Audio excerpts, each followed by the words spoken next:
En este video vamos a recorrer la teoría de análisis de fuerzas para mecanismos articulados.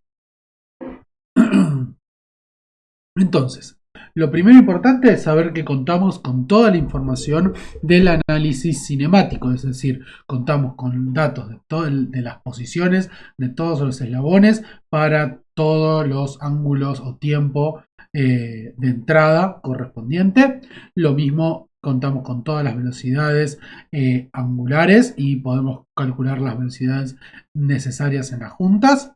Y también realizamos el análisis de aceleraciones, por lo que el cual tenemos las aceleraciones en los eslabones, las aceleraciones angulares, y podemos calcular la aceleración lineal de cualquier punto. También vamos a necesitar como datos de entrada la carga externa en función de la posición de entrada o en función del tiempo, o sea, para todo instante. Con estos datos lo que vamos a poder hacer es calcular las fuerzas en las juntas, incluidos, por ejemplo, al torques o fuerzas de entrada. ¿Sí? Y esto luego nos va a servir para alimentar el cálculo de los esfuerzos y el dimensionamiento de los eslabones. Entonces, hicimos la cinemática y ahora vamos a realizar la dinámica inversa, o sea, determinar las fuerzas que garanticen que se cumpla la cinemática que resolvimos. Entonces, ¿cuáles son los pasos? Los pasos son, primero vamos a necesitar calcular de cada eslabón su centro de gravedad, su centro de masa, su masa y su inercia. ¿Sí? Vamos a considerar un modelo inicialmente para el cálculo de fuerzas, un modelo de parámetros concentrados, o sea, vamos a considerar que toda la masa y toda la inercia, y la inercia polar, la inercia física, están concentradas en el centro de masa. ¿Sí?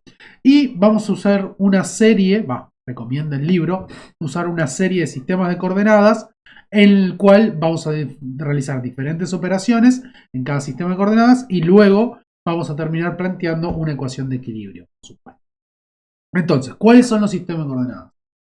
Primero, tenemos el sistema de coordenadas con el cual resolvimos las posiciones, las velocidades y las aceleraciones, o sea, toda la cinemática. Ese es el sistema global XY, en el cual el eje X está orientado en la misma dirección, o sea, contiene a las juntas de bancada, o sea, está orientado igual que el vector de bancada, ¿sí? Cuando hacíamos el brazo vectorial.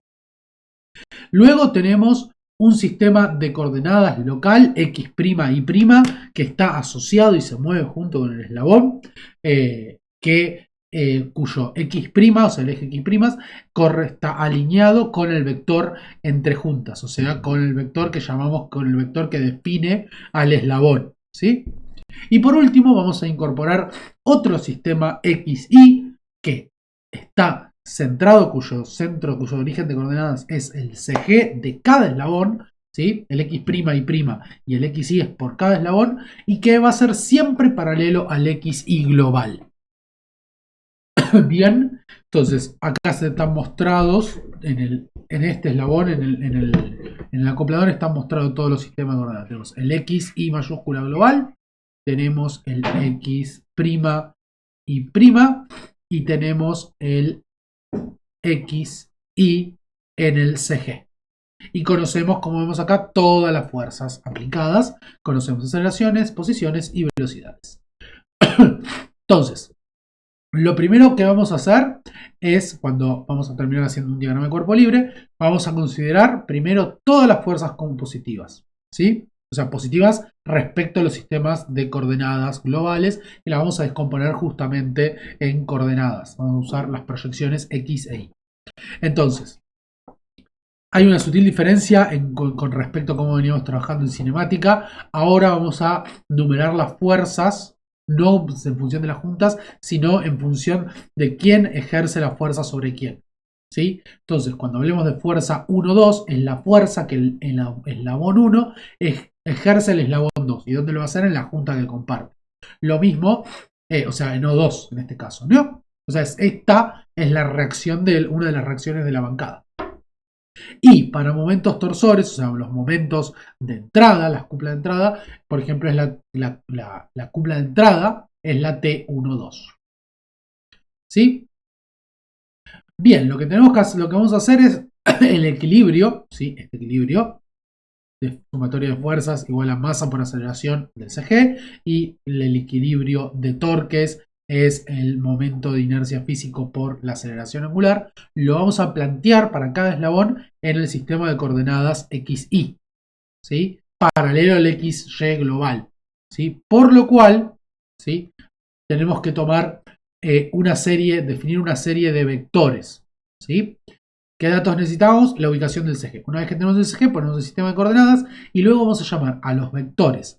El vector que va del CG a la junto 2 es el vector R12. ¿Sí? O sea, el 1 es porque apunta al 1 y pertenece al 2. Y este, por ejemplo, en este caso, fíjense, es el vector RP, porque me dice la coordenada donde está aplicado P. Entonces, el primer ejemplo es un eslabón aislado. ¿Sí? Un eslabón aislado por una carga, a ver de hallar el equilibrio. ¿Sí? A priori determinamos la aceleración en X, la aceleración en Y y la aceleración angular. Entonces, esto nos permite armar un sistema de coordenadas, sistema de ecuaciones. Entonces, entre la sumatoria de fuerzas vectorial tenemos que Fp más F12, la fuerza que le hace 1 a 2, ¿sí? Ojo que el libro no respeta mucho esto, y de hecho es inconsistente, esta imagen del Riddle es medio inconsistente en la forma que nombra los eslabones, fíjense, las fuerzas, y las fuerzas que ejercen los eslabones en las juntas. Por ejemplo, bien, fíjense, esta es la fuerza 2-1.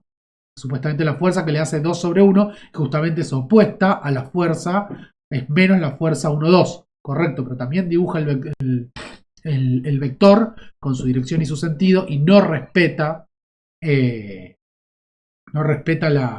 esto de definir lo positivo. Este debería ser siempre para allá y después que me dé el signo correcto, y cuando trabajo con los vectores es que establezco esto. ¿Sí? Pero bueno, el par acción-reacción, ¿no? Bien, vamos a trabajar también con el par reacción-reacción. Entonces, vamos al vectorial, a la suma vectorial. Fp más F12, la masa de 2, que es la masa de eslabón, por la aceleración del CG2. ¿Sí? Que es el eslabón que está aislado. Y después tenemos un torque de entrada, que siempre son vectores libres, y después respecto al CG tenemos la sumatoria de los momentos que generan las fuerzas, o sea, R por F, R vectorial F, R12, F12 más RP, FP. Si lo traducimos componentes considerando, fíjense, estos signos, que no están correctos, fíjense cómo está acá definido correcto y acá no tiene el sentido correcto. Tenemos Fp en X más F12 en X, tiene que ser M2 por la aceleración en X, Fpi más F12 en Y, esta proyección, esta y esta, definidas como positivas, y después que el signo del módulo me indique justamente que apunta en X y en Y negativo, es M2 por AGI. Y después tenemos el torque 1,2, y fíjense, vamos a ver si esto tiene sentido. Un detalle importante, acá que por ahí no le encuentran sentido, fíjense que F12 en X estrictamente, ¿sí? Cuando lo resuelvan, a ver si esto se nota, F12 en X, fíjense lo siguiente, acá está correcto. Fíjense lo siguiente, vamos a ir a analizar esto, ¿sí? Está diciendo que la proyección en X, que sería esta, este sería el R12X, por F12Y, ¿sí? F12Y, ¿sí? Genera un momento positivo. El TEM, ¿sí? Porque fíjense que estaría, un momento positivo, no hay ningún signo acá, ¿sí? Pero en realidad está generando un momento negativo. ¿Por qué? Porque estos módulos, los módulos de las coordenadas, no son módulos, son las proyecciones. Estos sí son signados. Entonces ahí tiene sentido. Son signados, R12X apunta hacia menos X, o sea, tiene un módulo negativo en X, un valor negativo en X, porque es la proyección, ¿sí? Entonces cuando hagan valor negativo por valor positivo, ¿sí? Ahí es que me está generando, ¿sí? El momento entrante negativo correcto. Y cuando vemos F12i aparece un signo negativo y nosotros nos damos cuenta que F12 en X, que es esta horizontal, por este brazo de palanca da un momento positivo. ¿Y por qué da un momento positivo? Porque R12i en realidad tiene signo negativo. Y estos dos sí tienen signos positivos. Las proyecciones de los vectores posición de las juntas, hay que computarlas para cada posición. El libro lo que recomienda es generarse una matriz de coeficientes geométricos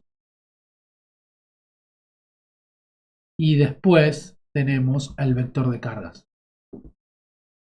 Es el vector de cargas y tenemos las fuerzas en las juntas. ¿Sí? Lo arregla de manera matricial. ¿Sí? Pero importante, cada una de estas se computan para cada posición y tienen signo. Las fuerzas no, las fuerzas sí las definimos siempre positivas. Bien, entonces ahora empecemos a analizar un mecanismo de 4 barras entendido como es el procedimiento. Básicamente el procedimiento para un mecanismo de 4 barras, valga la redundancia, consiste en replicar el paso anterior, desarmando el mecanismo, ir haciendo el diagrama de cuerpo libre y el cálculo, ¿sí?, vectorial de fuerzas en X, fuerzas en Y y torque en Z, o sea, los torques, para cada eslabón. Y luego aplicamos el principio de acción y reacción para simplificar la cantidad de componentes. ¿Sí? Detalle importante, en el caso del eslabón de salida, tenemos un torque de salida que puede ejercer aparte de cualquier fuerza externa que puede estar aplicada, que las fuerzas externas pueden estar aplicadas en cualquiera de los eslabones. Entonces, nuevamente, ¿cuáles incógnitas quedan? Quedan las con F12X, F12I, o sea, la fuerza. Estas son las reacciones de bancada en O2, las reacciones de bancada en O4, y después tenemos las dos componentes de la fuerza que le hace 3 a 2, ¿sí? Y 4 a 3. ¿Sí? ¿Por qué? Porque 2, 3 y 3, 4 van a salir por acción-reacción. ¿Sí? O, por si quieren pensarlo de otra manera, por el equilibrio del perno que no tiene más. ¿Sí? Entonces, la matriz, ¿sí?, de coeficientes geométricos de posiciones por el vector de incógnita por las cargas me termina quedando de esta manera. Hagamos la cuenta ya que estamos. Esta cuenta que dice que tenemos 9 ecuaciones y 9 incógnitas, que la van a ver también en los videos. En realidad contemos las incógnitas. ¿Sí? Las incógnitas son, fíjense, las incógnitas son F12, F32, 1, 2, 3, F23, 4, F43. Después tenemos F14 y F34. Vamos de nuevo entonces. 1, 2, 3, 4, 5, 6. El torque de entrada es 7. Pero tenemos un detalle en realidad. Cada una de estas son dos componentes. Entonces en realidad teníamos dos incógnitas más el torque de entrada, 3 incógnitas. ¿Y cuántas ecuaciones tenemos? Tenemos por cada cuerpo equilibrado tenemos 3 ecuaciones. 3 ecuaciones. Entonces tenemos 3 cuerpos, porque la bancada no tiene ningún sentido. Entonces tenemos 9 ecuaciones.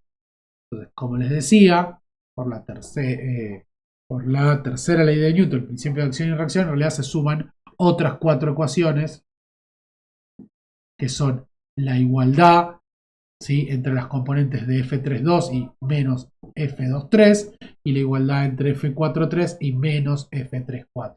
Eso suma otras 4 ecuaciones que en realidad ya están simplificadas y es lo que nos permite hablar la matriz con 9 incógnitas y 9 ecuaciones, que es la que tenemos acá.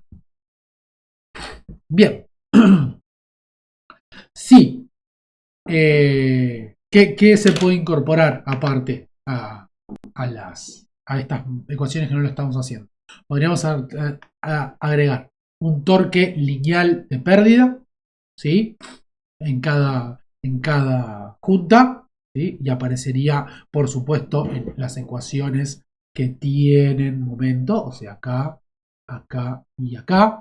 En el caso de correderas, vamos a poder agregar un mu deslizamiento, o sea, un rozamiento de Coulomb.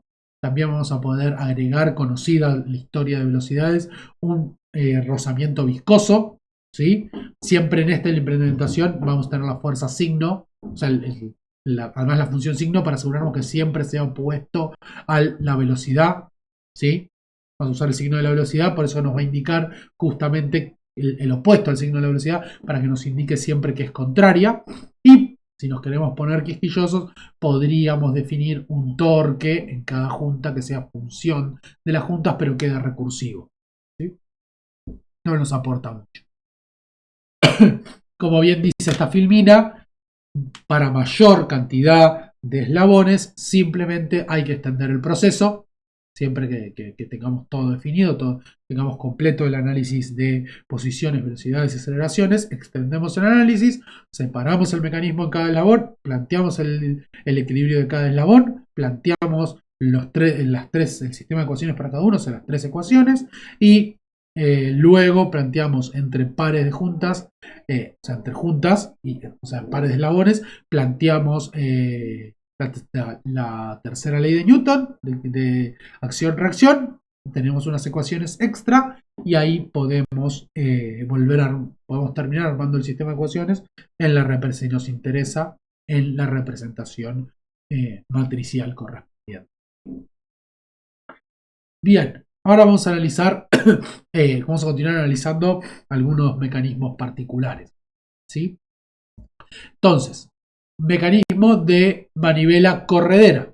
Vamos a ver cuál es la diferencia, sutil diferencia. Entonces, el mecanismo manivela corredera, fíjense, lo dividimos en los tres eslabones, ¿sí? En los cuatro eslabones, perdón.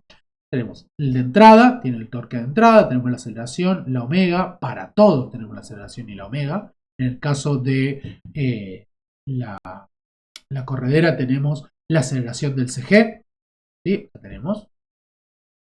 Por supuesto va a ser solamente en la dirección de la corredera. Después tenemos todas las aceleraciones en el CG de los otros dos eslabones. Nuevamente nos armamos para cada uno el sistema de coordenadas paralelo XY.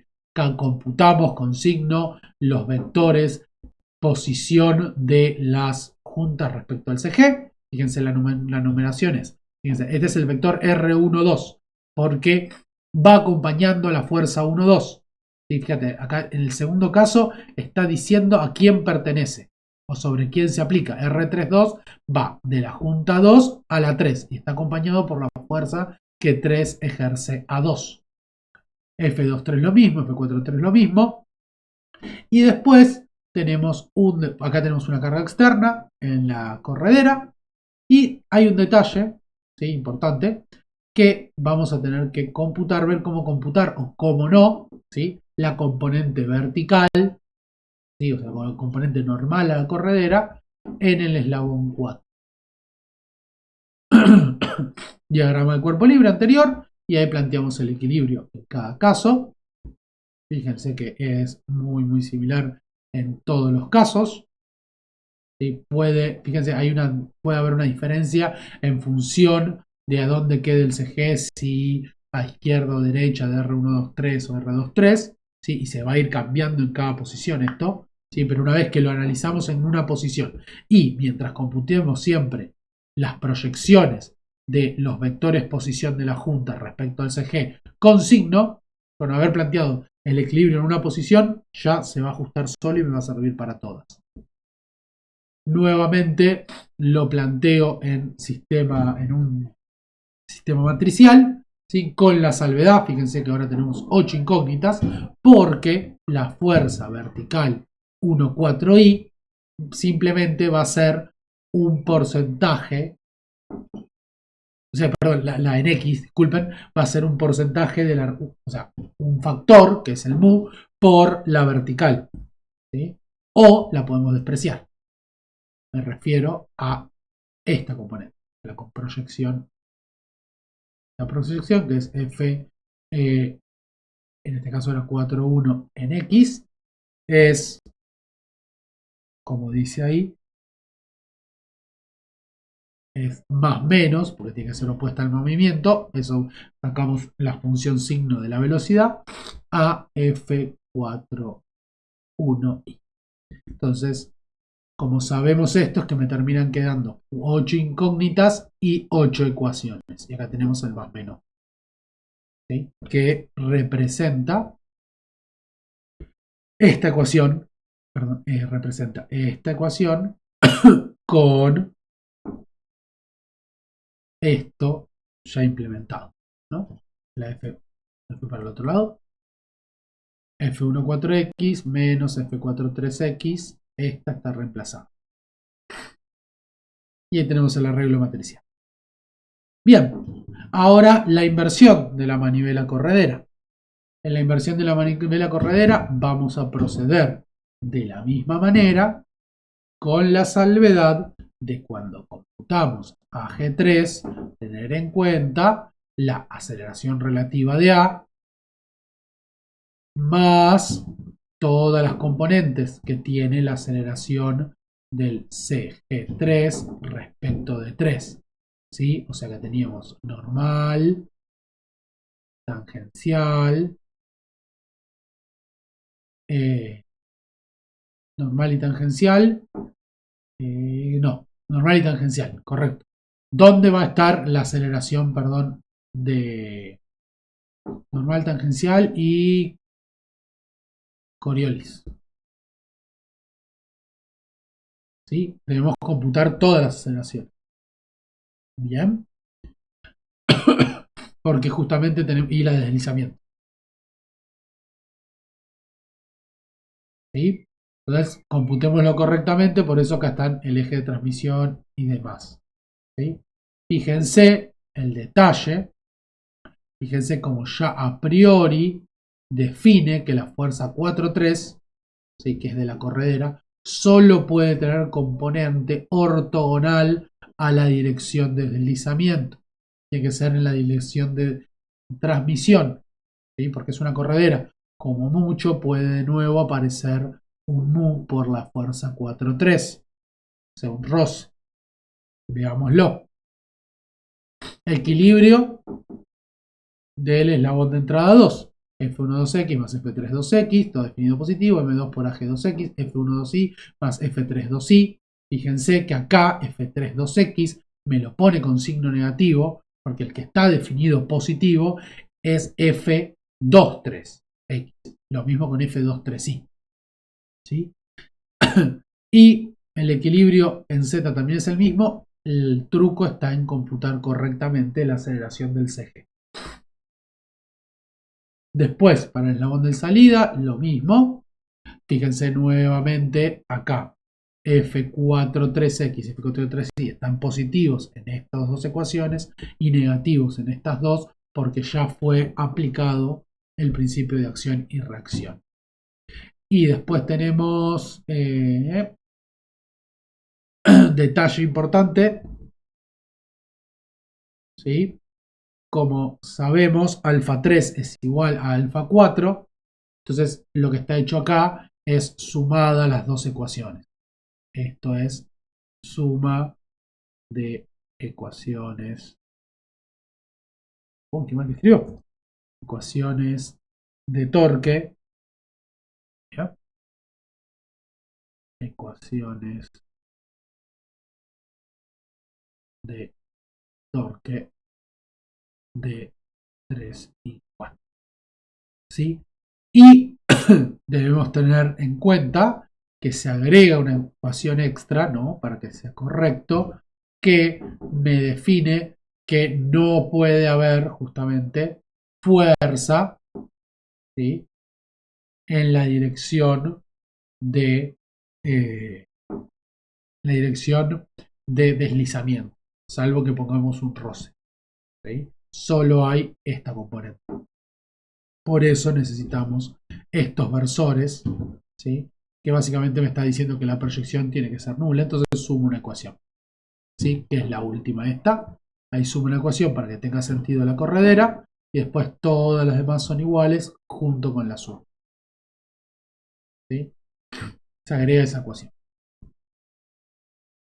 Bien, Entonces, en general, a esta instancia, o bien por software o con estos métodos analíticos, llegaríamos a conocer las fuerzas en todas las juntas e idealmente el torque de entrada o la fuerza de entrada, o sea, la fuerza en el actuador.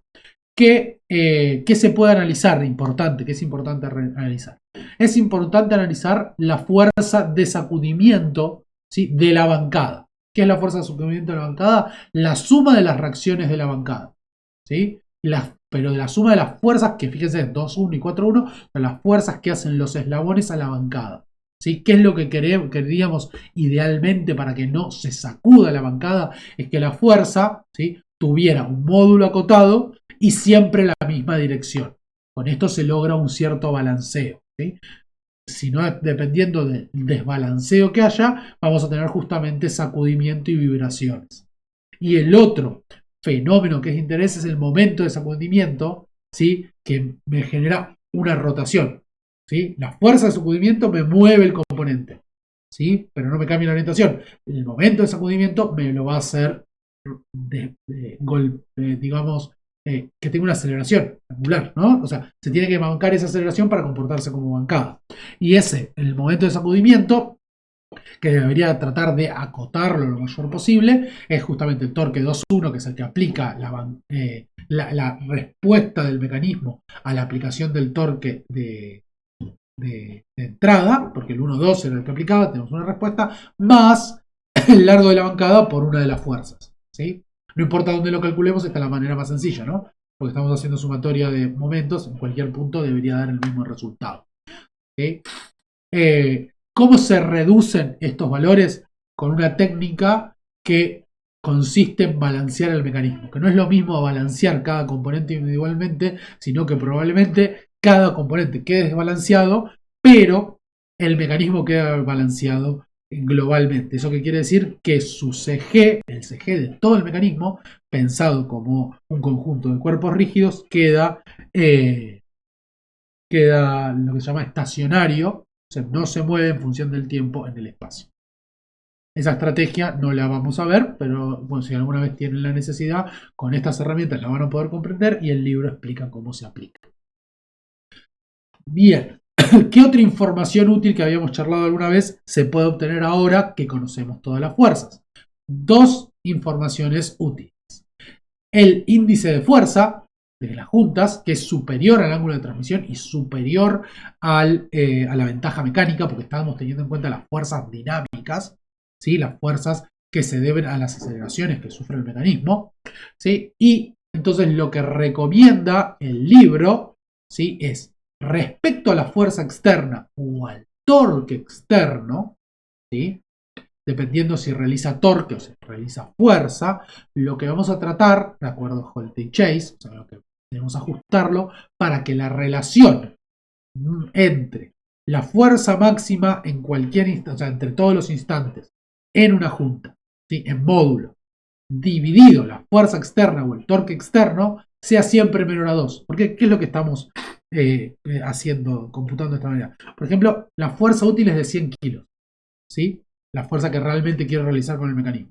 Pero, si para realizar, ejecutar esa fuerza externa, en alguna de las juntas necesito realizar, o sea, se tiene que transmitir una fuerza de 1000 kilogramos, fuerza, vamos a tener un problema de sobredimensionamiento, de sobreuso de material en la confección de los eslabones, justamente porque esa fuerza interna es excesiva respecto a la carga útil que realmente quiero hacer. Entonces debería repensar el mecanismo, balancearlo, hacer algo que me reduzca el valor, agregar un volante. Y otro de los datos importantes que va en realidad a un fenómeno, afecta el fenómeno de fatiga, ¿sí?, es la amplitud de las fuerzas, ¿sí?, que es la relación entre para cada junta, por ejemplo la junta 1-2, o sea, O2 es la fuerza que hace 1 sobre 2, vamos a computar en todo el rango de velocidades cuál es la fuerza máxima y vamos a computar en todo el rango de velocidades cuál es la fuerza mínima, ¿sí? Que el módulo de cada una, ¿sí? Y vamos a computar la amplitud, esta relación, y eso nos va a decir justamente cuánto varía de extremo positivo a negativo la fuerza, o sea, cuál es la amplitud pico a pico, podría ser también una forma de hacerlo, y eso nos va a decir, nos va a afectar en cuanto a la vida útil del mecanismo. Pero no hay una cota. Bien, entonces, ¿cuál era la excusa? Además de, por supuesto, conocido el torque de entrada, vamos a poder definir con qué, o el torque de entrada o la fuerza de entrada, vamos a poder seleccionar el actuador que necesita nuestro mecanismo. Pero no solo eso, sino que ahora contamos con todos los datos, contamos con el diagrama de cuerpo equilibrado de cada eslabón. ¿Sí? Porque conocemos las fuerzas en las juntas, conocemos las fuerzas inerciales, o sea, la masa por la aceleración, y lo mismo con la cupla, el torque debido a la inercia y a la aceleración angular, con lo cual vamos a estar en condiciones de dimensionar los eslabones. Es importante dimensionarlos a resistencia, pero principalmente a rigidez, porque era nuestra hipótesis. Nuestra hipótesis de todo este cálculo era que los eslabones son rígidos, son indeformables, son cuerpos rígidos. Entonces, no podemos permitirles, ¿sí?, grandes deformaciones, porque eso implicaría que bajo carga cambia la longitud de los eslabones, entonces va a cambiar el comportamiento en velocidades, aceleraciones, y posiciones, lo que vuelve a impactar en las fuerzas y también va a ir en detrimento de la función que le designamos al mecanismo. Entonces, rigidez más importante que resistencias. Generalmente, si la geometría es razonable, está correctamente dimensionado a rigidez, no vamos a tener problema de resistencia. ¿Sí?